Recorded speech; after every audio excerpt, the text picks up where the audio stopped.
we're good to get started. We see some numbers going up and participants. So just once more, good afternoon and welcome everyone. My name is Nicole Ponce and I'm from the Resilient Cities Network. And it's a pleasure for me to introduce today's session of Cities on the Frontline on Turning the Tide on Urban Waste, Practical Waste Solutions for Cities. We've heard from inspiring voices across regions, sectors, and backgrounds since launching our series back in 2020. And today we're looking forward to diving into our third session of the year. So without further ado, I would like to pass over the floor to Daniel Padilla Ochoa. He's the project director for Urban Ocean at the University of Georgia Circulatiry Informatics Lab, and he's going to help us moderate the rest of the session. Without further ado, Danny, the floor is yours. Please take it away. Thank you, Nicole. Hi, everyone. Good day, good morning, good evening. I'm Danny Padilla Ochoa, as Nicole mentioned. I'm a trained urban planner and a graduate of Harvard's Graduate School of Design. I started my career in coastal resilience and post-disaster recovery before moving into program leadership at Ocean Conservancy. And now I direct the Urban Ocean program at the University of Georgia's Circulatiry Informatics Lab. Urban Ocean is a trilateral partnership between the University of Georgia, the Circulate Initiative, and of course, the Resilient Cities Network. It is a multi-city initiative spanning Latin America, South Asia, and Southeast Asia, focused on circular economy approaches to urban environmental challenges. And I'll be your host for today's session, so thank you for having me. Before we dive in, I want to take a moment to frame why we're here. The current waste generation and disposable paradigm is unsustainable. Every year, more than 2 billion tons of municipal waste are generated globally, with over 30 million tons of plastic pollution leaking into the environment. This isn't just an environmental crisis, it's a threat to public health and urban resilience, particularly for our most vulnerable communities. Under business as usual scenarios, that leakage is projected to increase almost tenfold by 2040, which we're nearing very quickly. And that's why we're here. We want to create a place where the ocean begins in our streets, where cities generate most of the world's waste while facing growing financial operational pressures. And we know that this creates a tension and an intersection for opportunity. In many cases, local governments spend up to 50% of their municipal budgets on waste management. Yet nearly 1/4 of waste still goes uncollected, and 1/3 is openly dumped or burned. But cities aren't standing still. They're already shifting that question from how do we manage waste to how do we prevent pollution at the source. That shift is exactly what Urban Ocean was designed to support and do. This is the third Cities on the Frontline session of 2026, and today we'll hear directly from representatives of Urban Ocean coastal cities that sit at intersections of important rivers and coastlines, and hear about how upstream action, cross-sector partnerships, community engagement, and behavior change are helping translate ambition into implementation. I want to take a moment now to introduce the people that are joining us today, our experts and panelists. First, we'll begin with Bangkok. In Bangkok, we have Kanjanee Buttamidi, known as G. She is the Associate Dean and Chair of the Graduate Program in Design and Planning at King Mongkut's University of Technology in Thonburi. G's work sits at the intersection of ecological architecture, participatory design, and urban resilience, and she leads community-centered development in Bangkok's Bang Mod area. Also from Bangkok, joining G is Jaratip Devakul, known as Jan, Chief Operating Officer at Jack Reward Technology, a startup working at the intersection of sustainability and tech. Jan brings 15 years of urban development experience and co-founded Yongtan, a community initiative improving livelihoods in her hometown of Thonburi. Lastly, we have from Santa Fe, Argentina, and a quick note before I introduce her. We had originally planned to welcome Lucia Garcia, who is the Chief Resilience Officer and Director of the Cooperation, Investment, and Foreign Trade Agency at the City of Santa Fe. But Lucila is unfortunately unwell today, and we wish her a speedy recovery. We're really glad to have her colleague and a close friend, Lucia Mayo, stepping in. Lucia is an international relations professional with deep experience in project design and management, currently heading the International Cooperation Department at Santa Fe's Agency for Cooperation, Investment, and Foreign Trade, or ACICE. Okay, we're going to start with Bangkok. So I'd like to invite Ji and Jun to briefly introduce themselves a little and give us a feel for the work on the ground before we open up the conversation. Ji and Jun, the floor is yours. Hi, Hi, I'm Kanjanee Puttimeti from King Mongkut University of Technology, Thonburi. So glad to have an opportunity to come as a Bangkok representative today. Jan, please. Okay, hi. I'm Diratif Devakut. I'm very exciting to visit and very happy to see you all. So let me start uh, the first presentation. Okay. Did you see my screen? Okay. Today I would like to share our pilot project on community-based waste management in Thonburi district in Bangkok. First, I would like to begin with the context of the pilot area in uh, Thonburi district is called Talat Pru. And the Talat Pru is a commercial historical area around the Bangkok Yai Canal, has a unique identity in terms of both street food and historical area on the Thonburi side. It is currently known um, to both Thai or foreign tourists through the virus media and has been promoted and supported as one of the community tourist attraction of Bangkok. But there are the key challenge of waste management in the area. One major challenge is inadequate waste separation at the source. Another challenge is lack of the efficient recycle ecosystem and limit accessibility within the community. In Bangkok, there are still like relative few projects that focus on collaborative community-based waste management across multiple dimensions. Most waste management efforts are carried out within the organization, not at the household level much. Although some residents sell recycle waste in informal waste collector, but the system is not comprehensive. This is especially true in older communities like Talat Phu, where narrow roads make it difficult for waste collector to access the area.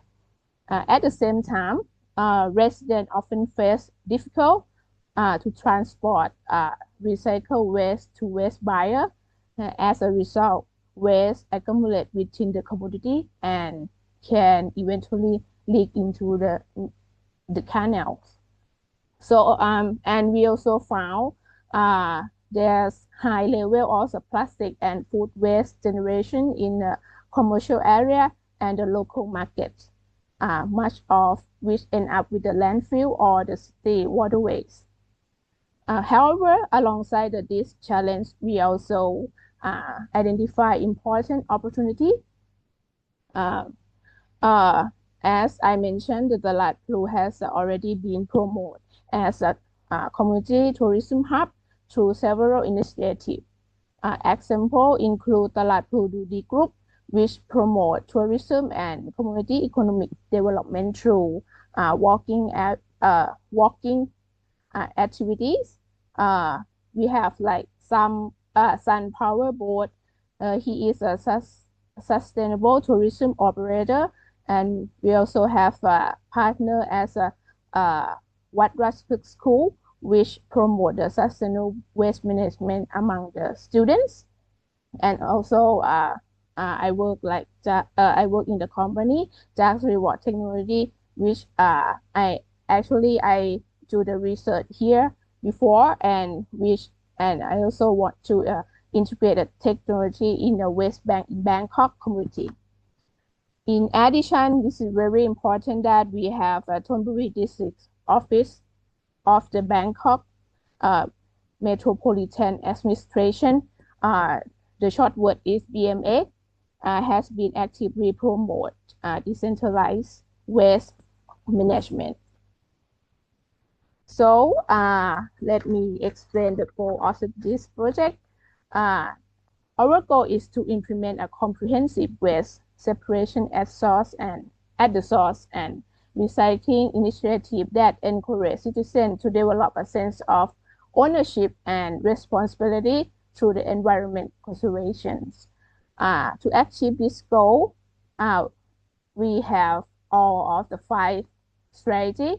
The first 3 strategies focus on solving problems related to the waste separation, accessibility, and the lack of the household level recycling ecosystem.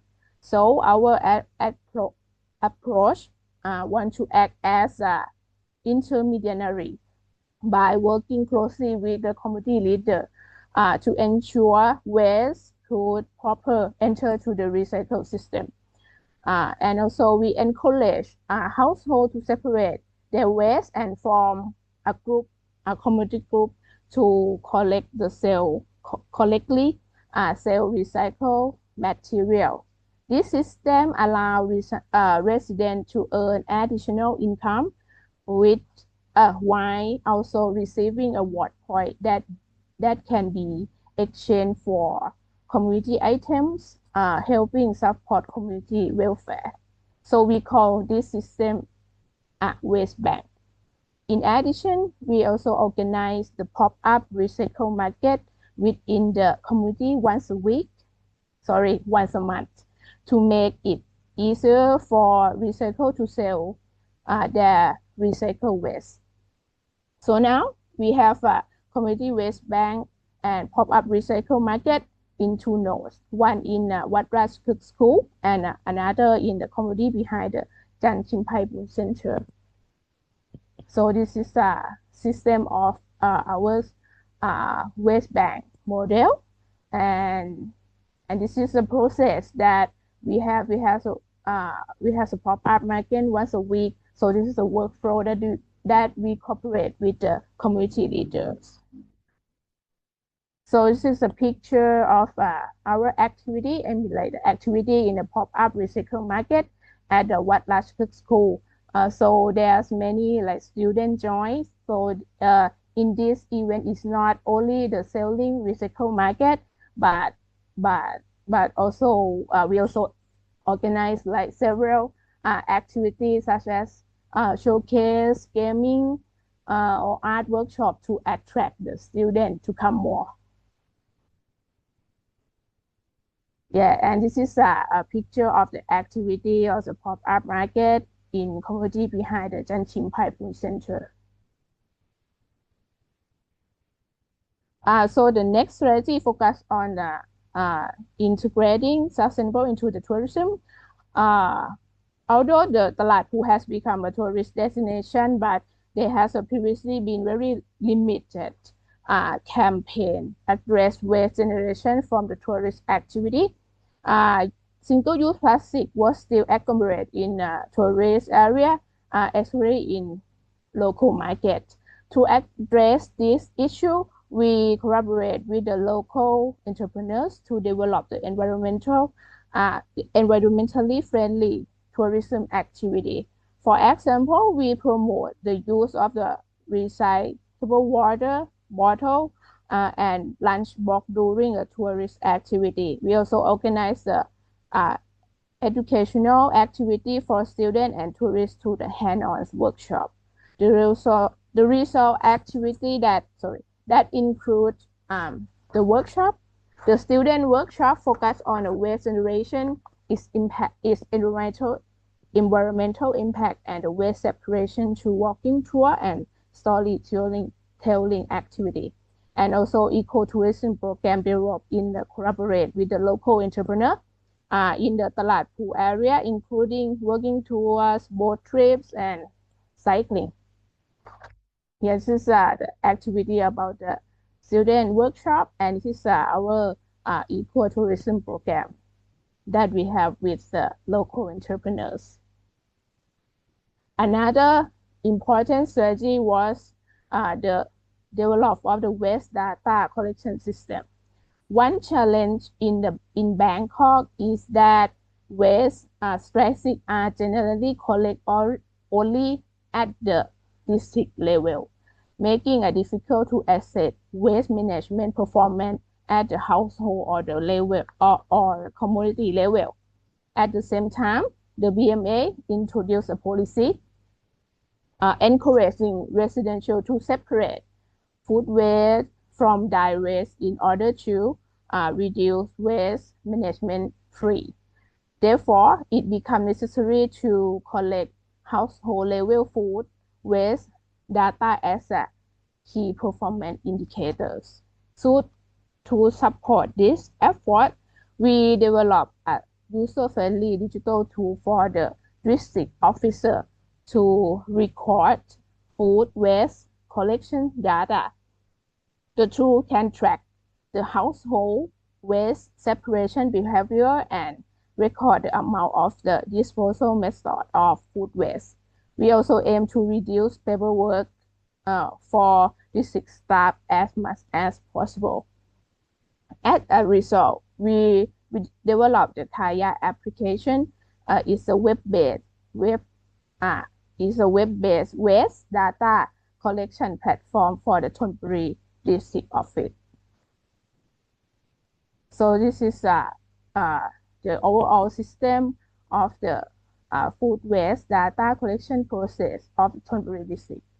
So waste collector, I mean the staff, they record the food waste data daily using through the application at the participant's household, and the data can flow to the back-end database, and our team will conclude that information from the database and display it to the website for promoting. Okay, now I would like to share some of the project outputs. The project exhibits 2 community waste bank that I mentioned before, and we also conduct 24 targets engagement activity, and we also the project build long-term capacity among 540 beneficiaries, include district officer, resident, student, and local stakeholder, along with the 12 supporting organizations. And the project enabled to collect and recycle of more than 4,000 kilos from waste, including 489 kilograms of plastic waste. And in addition, is about like 4,000 tons of food waste were collected by BMA officer across the Thonburi district. So it's a key learning and insight for me.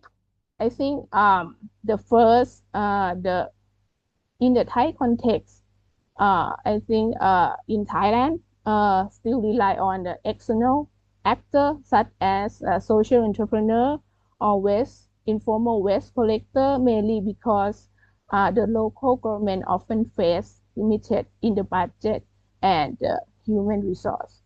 And second, it is not necessary to begin the large scale of participation.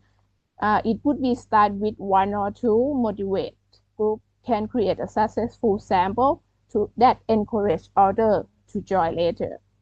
So most importantly, we found that the Talat Phu community become more aware of the importance of waste separation and environmental management.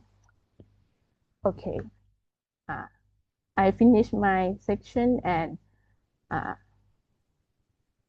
Kanjanee will present. Okay, thank you, after Jan. me. My presentation will be quick. Yes, okay. So as we have seen some incredible work happening at the community level. But now I want to talk about the big picture, how we take this local neighborhood success and scale them up across all the Bangkok. As a city, we know that community action is amazing, but it has to plug into our larger municipal system to make permanent dent in our waste issue. Sorry. Okay. Just to give you a sense of what BMA is up against. Yeah. Okay. Let's look at our canal. In 2025, we pull over 3,000 tons of garbage out of Bangkok waterways. We manage nearly 1,000 canals stretching over 1.3 million meters, and we are seeing about 9 tons of waste piling up every single day. 80% of this trash actually comes from the land. Our head of drainage always point out that it's a massive item like dumped mattresses and mosquito nets that block our floodgates and completely ruin our drainage efficiency. And beyond flooding, this is a massive public health crisis. Plastic in our canal break down into microplastics, which make their ways into our local seafood. We clearly can't just keep scooping trash out of the water. We have to stop it at the source.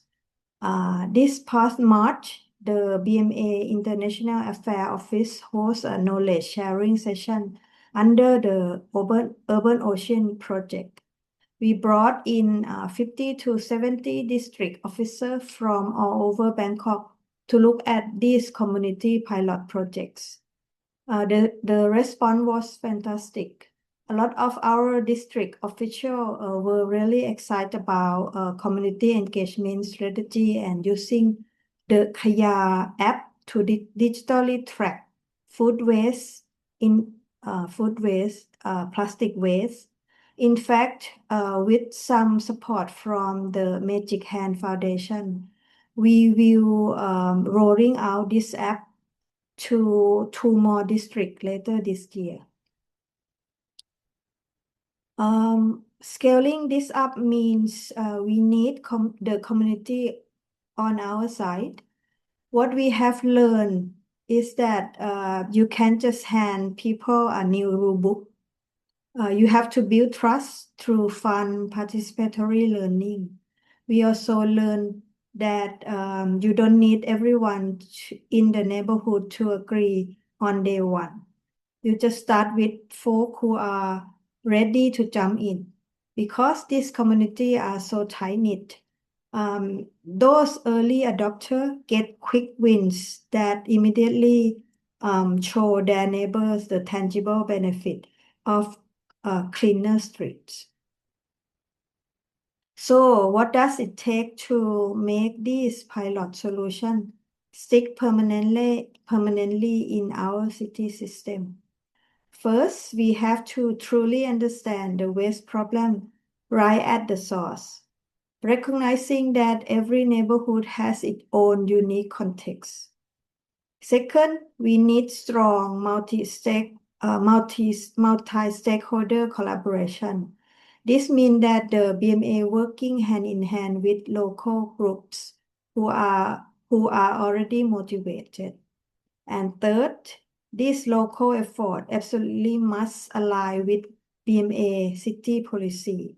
For example, the BMA already offer discount on waste collection fee for residents who separate their trash. When we tie the data from apps like Kaya straight into our city incentives, everyone wins. Ultimately, the battle for clean ocean really does begin right here on our street. Thank you for your time, and I'm looking forward to see the Santa Fe case and our discussion later. Back to Daniel. Thank you so much, Dr. G. I appreciate it. Thank you, Jen, for sharing also.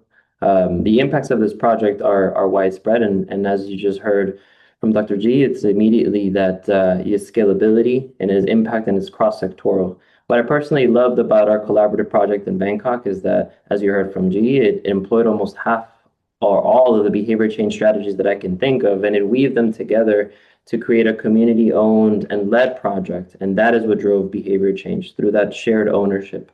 And it's something that we continuously see across urban ocean cities. Bangkok's waste and plastic pollution challenge is immense, but so is the appetite of multi-sector partners to solve these issues. And so we need to continue engaging with cities because they are where the immediate impact is felt and where that wave of change is begun and started. Now I'd like to pass over the floor to Lucia Mayo so that she can walk us through the project in Santa Fe, Argentina. Lu, all yours. Thank you. Hi, everyone, and thank you for the team. It was a very inspirational thing to watch. So, well, my name is Lucia Mayo. I'm representing my director that, as Danny mentioned, she felt very sick today. She's very sorry not to be here. But as Danny mentioned before, I'm the head of the International Cooperation Department in the International Foreign Trade Agency in Santa Fe, and I'm very, very happy to be here with you. First of all, Santa Fe, it's a city. Can you pass the slide? We want you to know where we are. So Santa Fe is a city that is moving from a traditional waste management approach towards a more broader urban resilience and climate adaptation strategy based on circular economy and waste prevention through our pilot initiative that I want to present here, that it's called Ecocarga. Santa Fe, as you can see in the map, we're in Argentina. It's a city placed in the province of Santa Fe. It's a very dynamic city that it has around 400,000 citizens and over 60,000 university students. The city has recovered more than 1,500 tons of recycled materials in the last year through strengthening circular economy and resource recovery strategies. Waste collection represents our major public investments with an annual budget of around $35 million. That it's almost our 20% of our municipal budget. Danny was mentioning how much city spends in these things. And our city, it's the particular about city that it's surrounded by rivers. It's around 70% of our city is surrounded by rivers, lagoons, and all these water systems. And we have more than 4.2 million square meters of green space. Next slides, please. I'm sorry if I'm going too fast. Let me know. Because, well, English is not my first language. As I was mentioning, we have a very deep shaped relationship with water because you can see in the pictures, we have those two rivers are the ones that are surrounding our city. And through the years, we experience different different climate vulnerabilities related to the rivers, and the city grew without so much planning and expanded through flood-prone and environmental sensitive areas, increasing our city vulnerability to extreme climate events. That was the word I was looking for. So we experienced two major floods, particularly in 2003 and 2007, which had several social, economic, and environmental consequences. You can see the picture was a very hard time for our city. But following this experience and trying to learn from these experiences, we incorporate resilience and risk management as a key component of our urban planning. However, over time, we understood that that resilience was not only about infrastructure or flood protection systems, it also depends on how we address these broader urban challenges that includes waste management and pollution prevention. Next slides, please. So over the last few years, we made this change in the way we look, and we went from waste management to waste prevention, and we made important investments in recycling infrastructure, in environmental education, and circular economy policies as a city to reinforce this idea of this mindset change.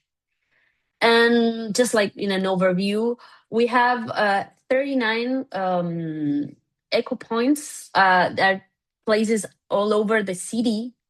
And these are places where you can bring your dry waste, we call it here, such as paper, cardboard, plastic, or glass, and you leave it there.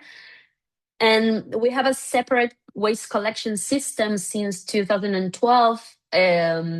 We have several education programs that we take to schools or university or different places. We have a very special urban waste collectors inclusion initiatives that we were working on, and recyclable material recovery strategies that the city is leading. At the same time, our administration is promoting a broader vision of circular economy, as I was saying, not only as a waste management policy, but also as an integrated urban development model based on triple impact: environmental, social, and economy. These are three very important keys that we follow. And from this perspective, the city began working across the entire value of change of materials. So we're working on from prevention and consumption reduction, to reuse, recovery, and recycle, and the creation of new local economic opportunities linked to circularity. However, we identified some structural limitations that is that we're still generating too much plastic waste. And with the help of Urban Ocean, Resilient City, and all the other actors involved, we got the chance to work on the data about that. So now we know that most people in Santa Fe generate more than 1 kilo per day of waste. And nearly 90% of the mass consumption packaging used in the city is made of plastic. And household cleaning products are almost exclusively sold in disposable single-use containers. And even the people, the citizens that are environmental conscious, they lack accessible alternatives to reduce those plastics. So this data, this information that we access through this project, and with the help of our local university, led us to a new question. It's not how can we recycle better, but how can we avoid generating waste in the first place? We have a saying here that a colleague of mine and a friend of Danny and I, it's Lucina Cuello, says that the best waste is the one that is not generated. So we try to shift that perspective, as I would say, from waste management to waste prevention. And this was the kickoff of the Ecocarga project. Next slides, please. So what is Ecocarga? This is different images of this system that we have that trying to change from waste management to waste prevention. Next slides, please. So I can show you, I think. Oh, next one. Sorry, I was so, there you go. Thank you. Sorry, Nicole. So, what is Ecocarga? Ecocarga is our first public refill and reuse station for bulk cleaning products. It's operating inside with this, it's a repurposed shipping container, as you can see in the picture down there, that is located next to one of our most important eco points, that is this place that you can go and leave your dry waste in a very big green area of the city. So we thought it was a strategic place to locate it. And the system is very, very simple. Citizens brings their own reusable containers and refill with the product that is sold there. If they do not have a reusable container, they can buy it there in the station and reuse it during next visits. And they sell different products, as you can see in the picture up there in the right. But Ecocarga, it's more than a refill station. We would like to think as a circular economy infrastructure designed around these three main principles, that is reducing single-use plastic to encourage behavioral change, to change the citizens' behavior toward this. And it has a focus on social inclusion. As I was saying before, it has triple impact in environmental, social, and in economic, as one of our pillars of working. Additionally, and you cannot see it in the pictures, but this whole containers is also separated in two, because we incorporate a second component called todavía sirve in Spanish, and it's like it's still usable. It will be the translation, kind of. And it's a place, a reuse space where people can donate their furniture, clothes, household items that are in good conditions, and they can that can be recirculated instead of becoming waste. So another innovative aspect of this initiative is that this station, it's operated by a civil society organization. It belongs to the city, but it's operated by an organization called Dignidad y Vida Sana, that it's composed by families linked to the city's recycling and urban recovery system. In this way, Ecocarga combines an environmental policy with social inclusion, local economic opportunities, and decent work.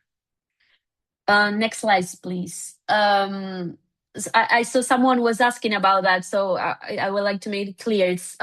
It belongs to the city government, but it's operating by a social, civil social organization. Something that was very, very important for us is this pilot wouldn't have been possible without these partnerships that you can see in the screen. The project was funded through the Urban Ocean program, which provide us the technical assistance and financial support for the kickoff of the implementation, as we bought the container. And the system, we have a system to track all the sales and how much plastic is being reduced because of it. And the city of Santa Fe coordinate this initiative through, Asisa, that it's the place where I work, and our urban management and environment secretary, that it's the special area in the city. And we also have, as a partner, the National University of Litoral, who was a key actor who worked on the data and also in the economic feasibility and growth potential of this of the Eco Point, because it also has a component related to sales, because people sell the products. And additionally, something that was not planned, but fortunately it was included, as that we got this company called Torre Puerto, which it belongs to the private sector. It's a company that was the one that financed the first initial stock of products, so the organization could start selling. So they finance that. They donate the first products to start selling, and so it's this whole alliance make it work. And we think that this multi-stakeholders collaboration was key, because, well, circular economy transitions require public leadership, private sector participation, academic support, and a strong community engagement. Next slide, please. So the results. First of all, I would like you to know that this project has 3 months since the beginning, so it started in February. But we're very happy with the results that we're getting through these months. And just for you to know, I will not read all the numbers, but more than 1,000 people have visited the Eco Point and the Eco Cara, and we have more than 500-liter products have been refilled, and that was, if you think they make the numbers, and around 30 kilos of single one-use plastic waste was prevented. In addition, more than 6,000 kilos of recyclable waste were recovered through these broader EcoPoint systems. And the initiative that todavía sirve, or is still usable, recirculated more than 65, 67 objects, including clothes, toys, and furniture that were circulated through the families, as I was saying before, that work in this organization. Danny, help me out. How would you say cooperativas? Because that's the word. A cooperative. And a cooperative. A waste sector cooperative. Cooperative. Thank you. Also, as I was saying, social impact is very important for us. We have 3 jobs creating, more than $21,000 invested in this, and also the city, the private sector contributed with more than 300 pesos, that's our local money, to help with the implementation. Community engagement also exceed our expectations. They got involved more than we expected. And just, for example, many residents of the area start donating their own containers. So the city don't have to buy them, and people that don't have containers can use the ones that were donated. And more than 3 different education activities have taken place and implementing since our opening in February. Next slide, please.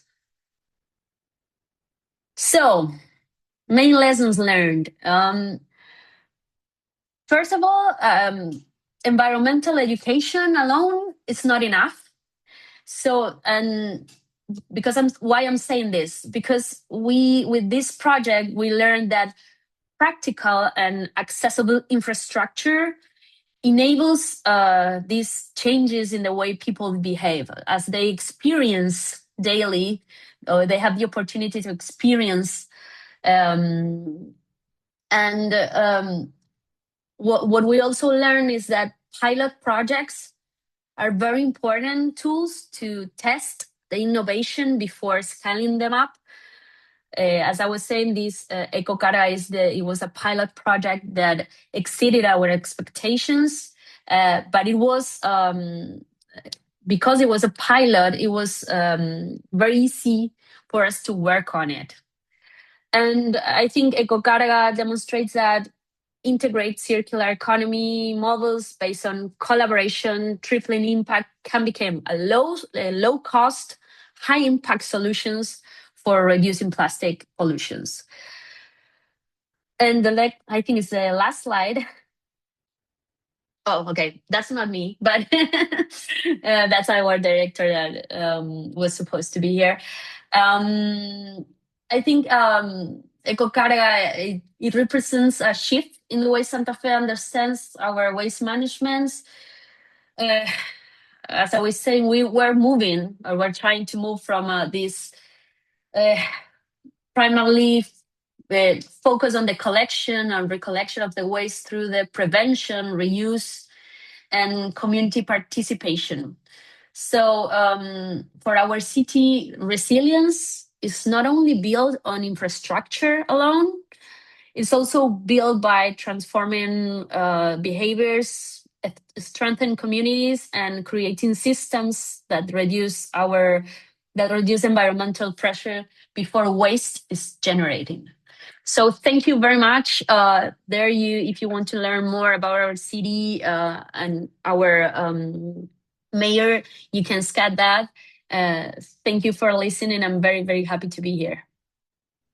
Thank you so much, Lucia. Thank you. We lost Danny for a second, but let's maybe get into the Q&A. I'll just take over for a second, and if Danny's able to join back, then he just can take over from me. Let's see what we have. Do we have a couple of questions? Yes. So we have a first question for Bangkok. So the first question is, could you say a little bit more about how you are integrating your excellent activities with cultural tourism, if this is something that you're considering or doing? Okay. Actually, I start with brainstorm with our initiative in the Talatpu area. So that I mentioned, we are really lucky that we have very active citizen group that in the area, and they want to join our project. Most of them they do about the cultural tourism activity.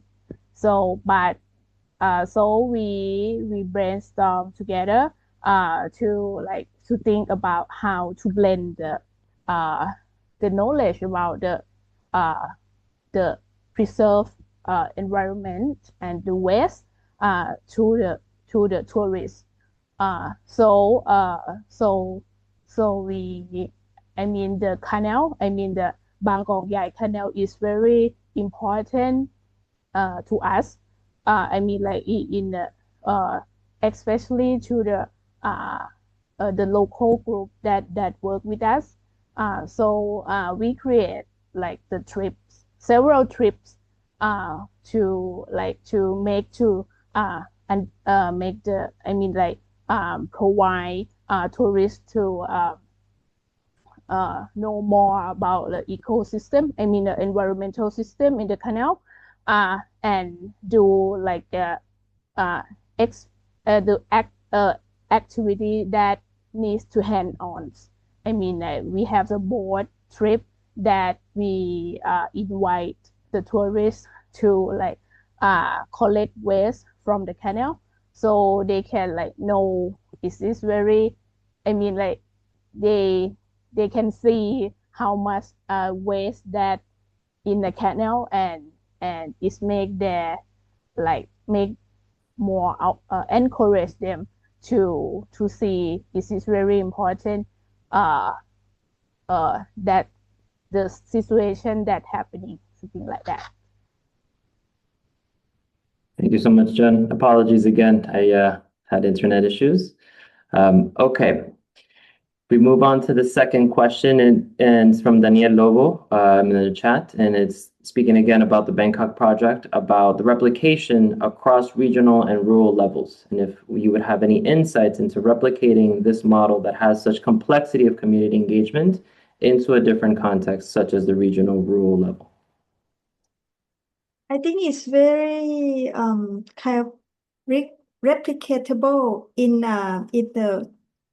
terms of framework, because when we start with the community here in Bangkok, we also need to recognize the context of the community.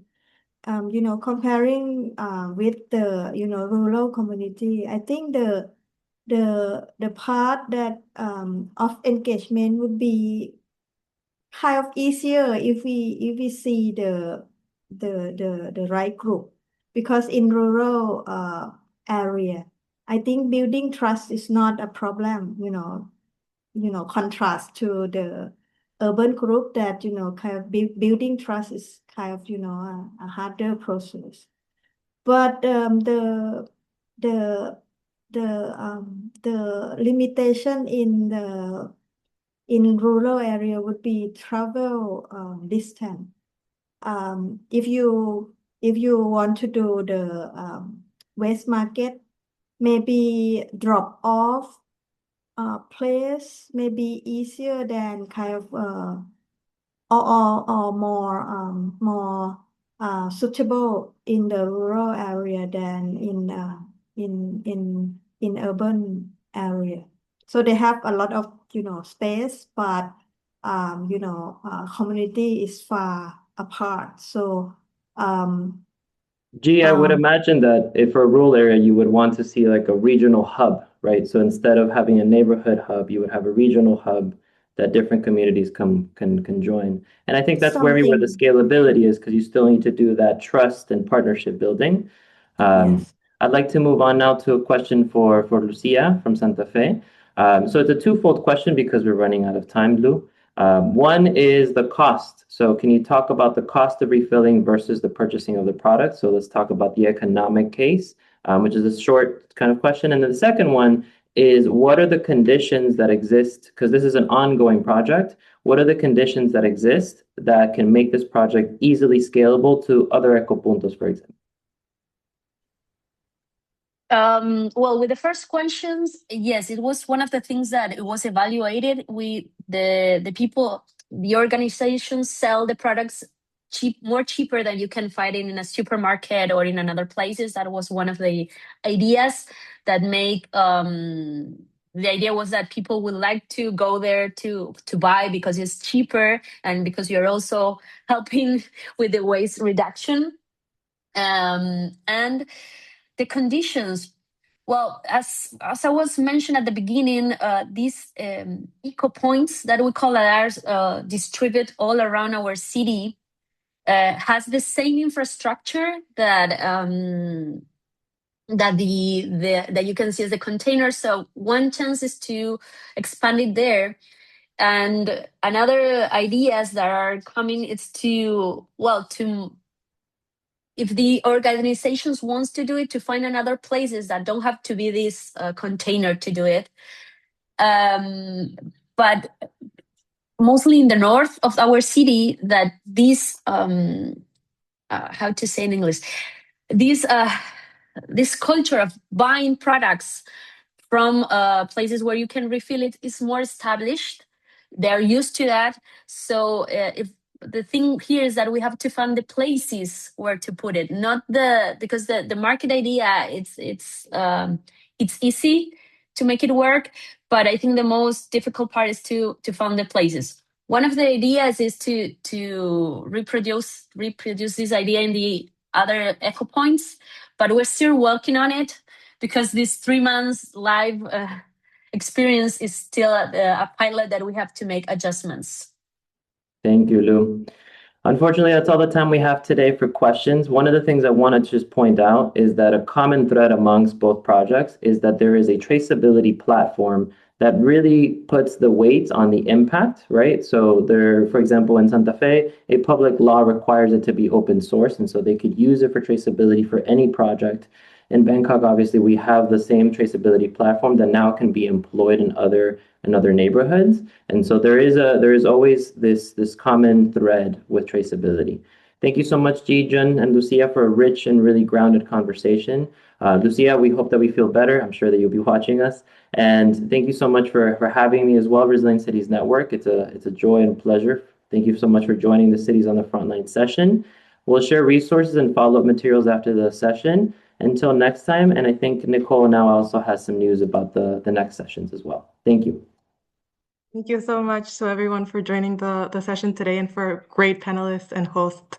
Thank you so much. Just wanted to mention that we have an upcoming session beginnings of July, first week, on urban heat in the context of El Niño. So feel free to follow our socials to keep informed about our sessions. And thank you so much again, wherever you're joining us from. Bye. Bye, everyone. Thank you, everyone. Thank you.